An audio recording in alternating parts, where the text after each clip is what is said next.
যেই ব্যক্তি রাতের বেলা এই দোয়াটি 3 বার পরে ঘুমিয়ে যাবে, আল্লাহর নবী বিশ্বনবী সাল্লাল্লাহু আলাইহি ওয়াসাল্লাম বলেন, সকাল বেলা যখন আল্লাহ তাআলার বান্দা ফজরের নামাজের মাঝে যখন উঠবে, আল্লাহ নবী বলেন রাতের বেলা এশারের নামাজ পড়ার পরে, খাবার খাওয়ার পরে আল্লাহর বান্দা যদি এই দোয়াটা 3 বার পড়তে পারে, তাহলে আল্লাহ পাক রব্বুল আলামিন সকাল বেলা ঘুম থেকে ওঠার আগে আগে আমার আল্লাহ তাকে নিষ্পাপ মাসুম বাচ্চার মতো আমার আল্লাহ পবিত্র বানায়া দেই।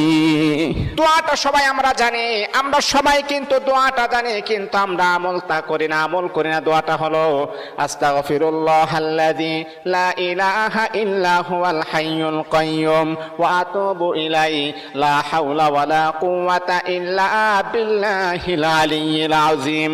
3 বার যদি আপনি পড়তে পারি, ইনশাআল্লাহ আল্লাহ পাক রব্বুল আলামিন আমার আপনার জীবনের সমস্ত গুনাহগুলোকে আমার আল্লাহ ক্ষমা করে দিবে।